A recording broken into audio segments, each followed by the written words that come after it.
கேள்விகள் கூர்மையானவை, பதில்கள் ஆழமானவை. வருக சிந்தனை மேடைக்கு. வணக்கம் நண்பர்களே. இன்று நம் அனைவரின் வாழ்க்கையும் தொட்டு செல்லும் பல முக்கியமான தலைப்புகளை பற்றி திறந்த மனதுடன் பேச போகிறோம். சினிமா, அரசியல், பொது அறிவு, மருத்துவம், அறிவியல் ஆராய்ச்சி, செயற்கை நுண்ணறிவு, உலக நாடுகளின் வளர்ச்சி என பல்வேறு துறைகளை அலசப் போகிறோம். வணக்கம். ஒரு நாட்டின் எதிர்காலம் அதனை இளைஞர்களின் சிந்தனையில் தான் இருக்கிறது என்று கூறுவார்கள். அந்த சிந்தனை இன்று எந்த திசையில் பயணிக்கிறது?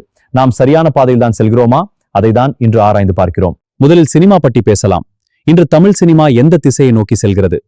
தொழில்நுட்பம் வளர்ந்து வரும் இந்த காலத்தில் ஒரு திரைப்படம் அல்லது ஆல்பம் பாடல் வெற்றி பெற என்னென்ன அம்சங்கள் தேவை? இன்று வெறும் பெரிய நடிகர்கள் மட்டும் வெற்றியை தீர்மானிப்பதில்லை. நல்ல கதை, தரமான திரைக்கதை, வலுவான இசை, தொழில்நுட்ப தரம், சமூக ஊடகங்களை சரியாக பயன்படுத்தும் விளம்பரம், மக்களுடன் உணவுபூர்வமாக இணையும் உள்ளடக்கம் ஆகியவை வெற்றியை நிர்ணயிக்கின்றன. இப்போது அரசியல்.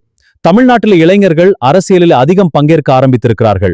இது வரவேற்கத்தக்க மாற்றமா? நிச்சயமாக. வயது மட்டும் முக்கியமல்ல, பொறுப்புணர்வு, நிர்வாகத்திறன், மக்கள் நலன் ஆகியவையே முக்கியம். இளைஞர்கள் புதிய சிந்தனைகளையும் தொழில்நுட்ப அறிவையும் கொண்டு வர முடியும். அதே நேரத்தில் அனுபவமும் பொறுப்பும் இணைந்தால் மட்டுமே நீடித்த வளர்ச்சி சாத்தியமாகும். இப்போது உலகமே ஏஐயை நோக்கி ஓடிக்கொண்டிருக்கிறது.